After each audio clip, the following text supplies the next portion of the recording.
Hey Mario, congrats on the win. After that knockout, there was a little bit of emotions. You squatted down and you uttered something to yourself. You don't mind sharing that with us? Well, I uttered, oh, absolutely trash.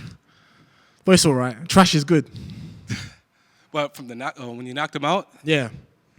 can you elaborate on that, please? Just because, I don't, it's not how I usually fight, from my previous performances, but had a bit of the jitters, it's heavyweight, everyone's got power.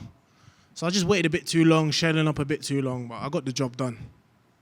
Yes, and then in the second round, obviously, you countered back and you had a wide open shot. Yeah. Can you walk us through that knockout? So I just noticed, like, in my last fight in the contenders, he was just lunging in with that chin in the air.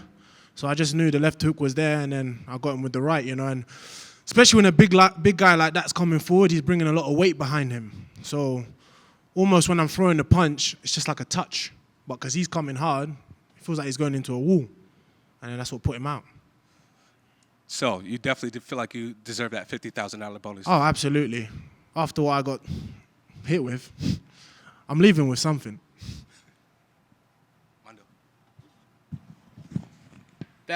Obviously we can't disagree on that $50,000 bonus, but Yeah. when you compare yourself to someone like a Fedor, Yeah. these are the performances that we can expect. So now you're setting the bar real high to where, like, next time I need it, I'm gonna pretty much guarantee we're gonna see something like this. Yeah, definitely, but more Fedor in his younger era.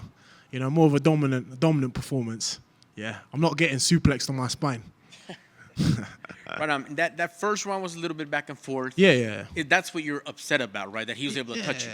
I just took some time to pull the trigger, and I think I got too lost in the moment. I was trying to be too perfect. It's a fight at the end of the day. I'm very lucky and fortunate. I got my coach Stuart just yelling at me, my coach Nico, my teammate Noel, just shouting at me and just telling me to go. Sometimes you just got to switch on. Don't think, just go. Like a despot, just go. And then I just said, you know what? I'm just gonna come at him. I feel like his size, he's a big guy, but that's all right. They're all big. I fought much bigger guys than him, trust me. What was the game plan going in, besides just stand and bang, stay in the pocket, show your hands? I just wanted to cook him a bit, drown him, make him tired, move. Obviously I can't grapple. No one knows that. But again, I just wanted to pick him apart, chop him. I should have got him more with the calf kicks. Just chop that big leg apart. But I was just waiting too much, and I was trying to feel him too much, if that makes sense. So I was trying to feel the power. And sometimes that can work against you because it's too late. Because he got me with that 1-2, and that boy hits hard, but not hard enough. You filled him out. Were able to kind of get your wits, get that.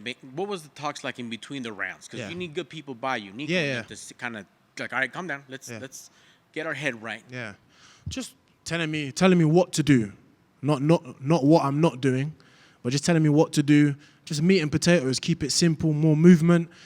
Sometimes, again, the game plan might go out the window. It happens. It's a fight. I got punched in the face, and I was just like, oh shit, I'm just gonna shell up.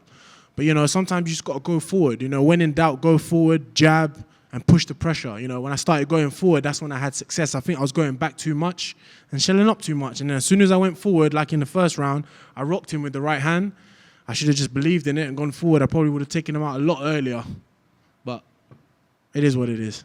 And there's nothing wrong with getting that out of the way now. That's Yeah. part of the beginning of your career. We just saw you in Contender Series. Yeah. So this was kind of like a little homecoming. Yeah. Back at the Apex. Yeah. Different things. Now, when do we see you again? Give me a preview of who, when, what's the turnaround like? Obviously, you're not hurt. Yeah, I'm not hurt, but I just want some time. Just want some time, to evaluate what went wrong, But I do want to stay active this year. It's very important. Slowly progress, brick by brick, take these heavyweights out. Are there any names that interest you? I know this is the infancy of the career, but anyone you're thinking like, okay, he's kind of new too. We could do some things. Whoever. They put the contract forward, I'm going to have to sign it. We're contract killers, so let's go. That's awesome, man. Can't wait. And congratulations on that beautiful knockout. Thank you. Appreciate it. Outside of, the styles, mixed fights, locations definitely gets you hyped up. I mean, is it still special coming to Vegas knowing that you're fighting back in the Apex? Yeah. Vegas is nice, Vegas is it's a nice place to be, even though the jet lag, I'm not a big fan of the jet lag, but At least this time it wasn't as hot because the heat last time killed me. You know, there was a lot more different things, but I took less damage last time. So, but it's always nice. The UFC take care of me out here. They do very well, man. I have the PI. I can go to the PI whenever I want, and it's been so helpful. How much fun would a fight be over there in London? And do you think it would be crazy to be able to fight over in London in front of your people? Oh, absolutely. Even like in London, and I can get all the Portuguese people to come. Portugal's not far from London. You know, I can get more of a crowd there to come support me. Some people can't come to the States, obviously. I can't speak about that, but, you know, take it to London. Let's go. You know, like you said, you know, there's things you want to take away from this. What do you think people haven't seen from your game yet that you just, you know, obviously when we see you, usually the fights end pretty quickly, but what do you think that there is that we haven't seen from you that the fans still have in store? I think there's a lot, man. I had a lot more to show. I've shown it in previous fights, but again, all fights are different. You know, styles make fights. There was just something about him that, you know, maybe him, maybe the moment, but I have a lot more to give. I have a lot more style, a lot more finesse to show than that. That's not my usual performance, but even on my worst days, I get the job done.